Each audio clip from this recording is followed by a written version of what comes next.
Assalamualaikum warahmatullahi wabarakatuh. Perkenalkan, nama saya Muhammad Syahrul Gunawan dengan nomor induk mahasiswa 202301101023, program studi pendidikan bahasa dan sastra Indonesia, Fakultas Keguruan dan Ilmu Pendidikan, kelas PBSIC 2023-01. Di sini saya akan mereview beberapa karya sastra yang telah saya baca. Karya sastra pertama yang saya baca yaitu sebuah novel yang berjudul Hujan Bulan Juni, karya Sapardi Djoko Damono, yang diterbitkan pada tahun 2015 oleh PT Gramedia Pusaka Utama Jakarta dengan jumlah halaman 135 halaman. Novel ini menceritakan kisah Sarwono yang dimana merupakan ahli antropologi dan seorang yang suka menulis syair. Di mana Sarwono itu menyukai adik sahabatnya sendiri, Toar, yang bernama Pinkan. Mereka menjalin hubungan yang penuh dengan perbedaan, mulai dari beda kota, beda suku, hingga beda agama. Dalam novel ini diceritakan bahwa Pinkan akan melanjutkan studinya ke Jepang. Namun Sarwono khawatir karena takut Pinkan meninggalkannya dan beralih hati ke Katsuo. Katsuo itu merupakan dosen yang pernah berstudi di Indonesia bersama Pinkan. Permasalahan dalam novel ini itu terjadi ketika pernikahan kakaknya Pinkan, yaitu Toar, dimana merupakan sahabatnya Sarwono, yang dimana pada saat itu keluarga Pinkan berkumpul. Nah, pada saat itu, keluarga Pinkan, terutama tantenya, meminta agar Pinkan mengakhiri hubungannya dengan Sarwono karena beberapa perbedaan tersebut. Dan tantenya malah meminta agar Pinkan menikah dengan seorang dosen dari Unsrat, karena agar setelah Pinkan pulang dari Jepang, ia langsung menjadi dosen di Unsrat. Namun berbeda dengan Ibunda Pinkan, ibunya meminta agar Sarwono memiliki hubungan yang serius dengan Pinkan. Nah, singkat cerita, Pinkan pergi untuk melanjutkan studinya ke Jepang. Dan di situ Sarwono sangat khawatir dengan keadaan Pinkan. Nah, untuk menghilangkan pikiran negatif tentang Pinkan di pikirannya, Sarwono menyetujui perintah kaprodinya yang memintanya untuk melakukan penelitian di berbagai daerah di Indonesia. Nah, di Jepang, Pinkan menjadi guide mahasiswa yang akan pergi ke Indonesia untuk melakukan studi banding selama liburan musim panas. Nah, sesampainya di Indonesia, Pinkan mendapatkan kabar dari kakaknya bahwa Sarwono sedang kritis dan dirawat di rumah sakit. Pinkan sangat terkejut. Dan saat itu juga, Pinkan langsung pergi ke Solo untuk menemui Sarwono, karena pada saat itu kebetulan Sarwono sedang berada di Solo. Sesampainya di Solo, Pinkan bertemu dengan ibunya. Ibunya menjelaskan bahwa memang Sarwono telah memiliki penyakit yang cukup lama dan penyakit yang serius. Sesampainya di rumah sakit, Pinkan bertemu dengan ayah dan ibunya Sarwono. Ayah dan ibunya Sarwono mengatakan bahwa Sarwono mengalami penyakit paru-paru basah karena ia mengatakan bahwa cairan dalam paru-paru Sarwono telah dikeluarkan. Namun sebelum sakit, Sarwono menitipkan selembar koran kepada ibunya dan memintanya untuk memberikannya kepada Pinkan. Ibunya pun memberikan koran tersebut kepada Pinkan, dan pada saat Pinkan membuka koran tersebut, ternyata di dalam koran tersebut itu berisi 3 sajak pendek karya Sarwono yang dimuat di koran. Nah, menurut saya, ending dari buku ini kurang jelas, karena kita tidak diberitahu apakah Sarwono itu sembuh atau ia malah meninggal. Kita tidak diberitahu, dan amanat yang dapat saya ambil setelah membaca novel ini adalah kita hidup itu dengan perbedaan. Maka kita harus menerima dan saling menghargai perbedaan tersebut. Karya sastra kedua yang saya baca itu berupa naskah drama dengan judul Lena Tak Pulang, karya Muram Batubara, yang ditulis pada tahun 2006. Naskah drama ini tuh menceritakan tentang orang tua yang menunggu kepulangan anaknya yang sudah tidak pulang selama 5 hari, yang bernama Lena. Nah, namun orang tuanya itu tidak melakukan hal apapun. Mereka hanya menunggu dan berdiam diri di rumah, menunggu Lena pulang. Nah, dalam penantiannya, ada 2 tamu yang datang ke rumahnya untuk menemui Lena. Tamu pertama datang untuk menagih hutang Lena kepadanya, dan tamu yang kedua datang untuk mengungkapkan perasaannya kepada Lena.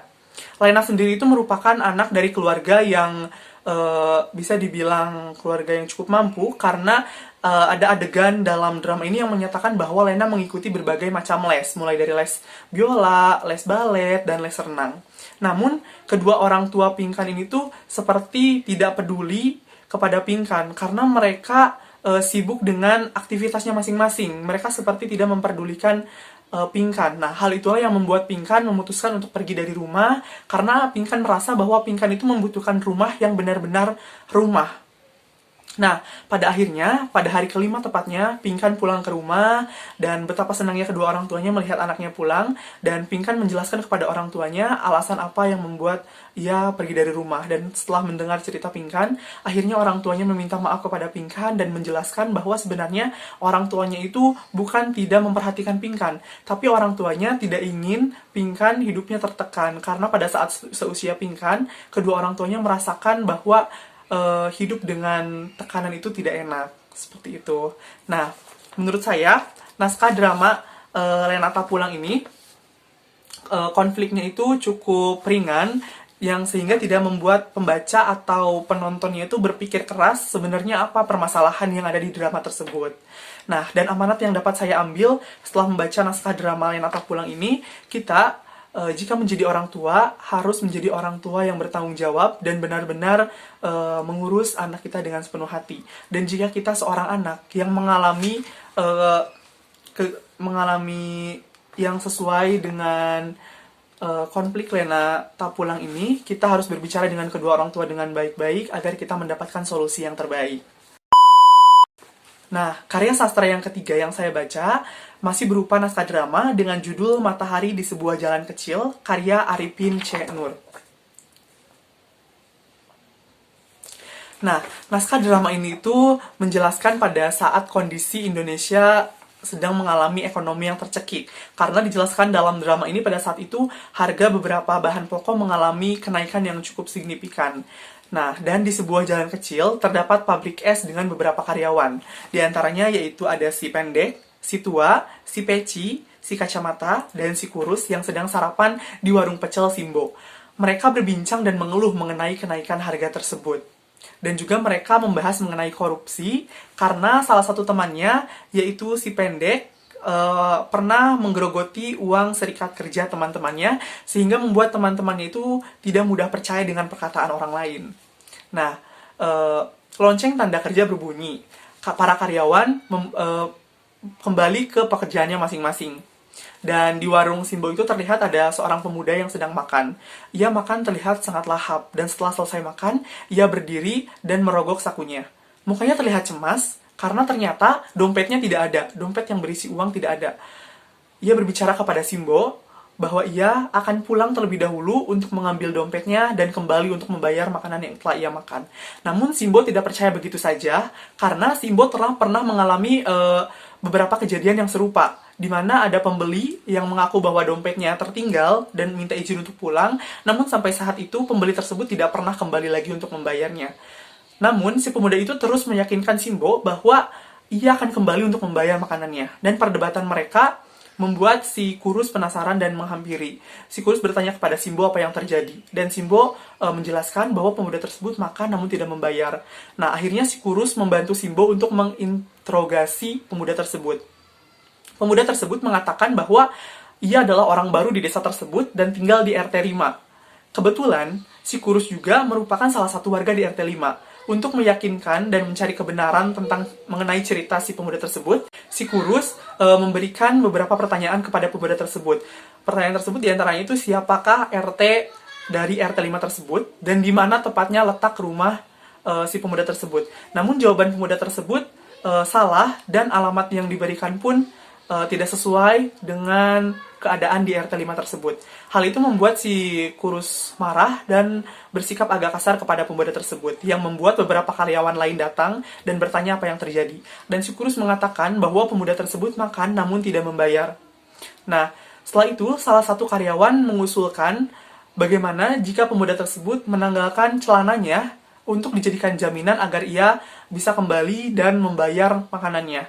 Namun, usulan tersebut ditolak oleh pemuda tersebut dengan berbagai macam alasan. Kemudian, para karyawan mengganti bukan celana yang ia tanggalkan, tapi bajunya yang ia tanggalkan. Namun, masih saja pemuda tersebut menolak dengan berbagai macam alasan. Tiba-tiba, datang seorang perempuan dengan pembantu. Ia bertanya apa yang terjadi. Si Kurus menjelaskan bahwa pemuda tersebut makan, namun tidak membayar. Perempuan tersebut berniat untuk membayar makanan yang telah pemuda itu makan. Namun, si kurus menolak dengan sangat keras. Karena ini bukan tentang uang, tapi tentang kejujuran. Nah, setelah itu, perempuan tersebut pergi meninggalkan mereka dan datanglah seorang supir. Supir ini tuh merupakan mantan pencuri yang ia telah bolak-balik keluar masuk penjara. Nah, karena ia telah bolak-balik keluar masuk penjara, ia merasa bahwa perbuatannya itu salah, sehingga ia beralih menjadi supir. Supir itu bertanya apa yang terjadi, dan si kurus menjelaskan bahwa pemuda tersebut makan, namun tidak membayar. Si sopir berbicara kepada si pemuda, jika memang ia pemuda Indonesia, ia harus mempertanggungjawabkan apa yang telah ia buat. Dan akhirnya, pemuda tersebut menanggalkan bajunya sebagai jaminan dan diberikan kepada Simbo. Namun, si kurus berbicara, jika baju itu dititipkan kepada Simbo, bisa saja pemuda tersebut merebut kembali bajunya. Sehingga baju tersebut dititipkan ke salah satu karyawan yang bekerja di dekat pintu.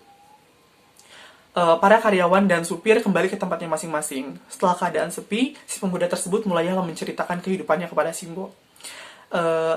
Yang membuat Simbo itu luluh dan sehingga Simbo meminta kembali baju pemuda tersebut kepada pekerja itu dan memberikannya dan memintanya untuk pergi. Namun pemuda tersebut awalnya menolak karena ia ingin mempertanggungjawabkan apa yang telah ia lakukan. Namun Simbo kekeh untuk memberikan bajunya kepada pemuda tersebut dan ia ikhlas dengan makanan yang telah dimakan oleh pemuda tersebut. Akhirnya pemuda tersebut menerima kembali bajunya dan segera pergi dari tempat itu. Tidak lama, datang si penjaga malam. Ia bertanya apa yang tadi terjadi dan bertanya ciri-ciri pemuda tersebut. Simbo pun menjelaskan semua kejadian dan menjelaskan ciri-ciri pemuda tersebut. Alangkah terkejutnya si penjaga malam karena ciri-ciri yang disebutkan oleh Simbo mengenai pemuda tersebut mirip dengan pemuda yang semalam menipu di warung lain. Dan terkejut pula Simbo karena Simbo merasa ia telah ditipu lagi. Nah, menurut saya, alur dari naskah drama Matahari di Jalan Kecil ini cukup bagus juga, cukup kompleks, tidak membuat orang bingung. Dan menurut saya, penulis naskah ini cukup bijak dalam pemilihan kata. Karya sastra yang keempat yang telah saya baca yaitu buku kumpulan puisi dengan judul Baju Bulan, Seuntai Puisi Pilihan karya Djoko Pinurbo. Buku ini diterbitkan pada April 2013 oleh PT Gramedia Pusaka Utama. Dan buku puisi ini itu berisi sekitar 61 puisi karya Djoko Pinurbo yang telah ia tulis dari tahun 1991 sampai 2012. Dan dari banyaknya puisi di buku ini, ada beberapa puisi yang membuat saya tertarik dengan buku ini. Salah satunya yaitu puisi dengan judul Dengan Kata Lain. Puisi dengan judul Dengan Kata Lain itu menceritakan pertemuan seorang siswa dengan mantan guru sejarahnya yang tidak diduga-duga, karena dalam puisi ini dijelaskan bahwa guru sejarahnya itu merupakan ojek yang akan mengantarnya pulang. Dan pertemuan itu membuat narator canggung, namun rasa canggung itu tergantikan dengan rasa hormat setelah guru tersebut menerimanya dengan hangat. Sesampainya di rumah, narator ingin memberikan upah yang lebih kepada guru tersebut, namun guru tersebut malah memilih untuk pergi dan meninggalkan narator tersebut. Dan pada saat ia sampai di rumah, narator tersebut melihat ayahnya sedang membaca koran dengan fokus. Dan secara tiba-tiba, ayahnya bangun dan berkata, dengan kata lain, kamu tidak akan pernah bisa membayar gurumu. Kata-kata tersebutlah yang membuat saya tertarik dengan puisi dengan judul Kata Lain tersebut. Karena puisi ini itu mengajarkan kita untuk merenungi seberapa penting peran para guru untuk kehidupan kita dan menyadarkan kita bahwa penghargaan yang sejatinya itu tidak dapat diukur dengan materi ataupun hal bentuk lainnya. Dan amanat yang dapat saya ambil dari puisi tersebut adalah kita tidak akan pernah bisa membayar jasa para guru kita dengan apapun. Tapi kita bisa membuat guru tersebut senang dengan mengingat amanat apa yang telah diberikan oleh guru tersebut dan menjaga sikap kepada guru tersebut. Baik, itulah keempat karya sastra yang telah saya baca. Terima kasih. Wassalamualaikum warahmatullahi wabarakatuh.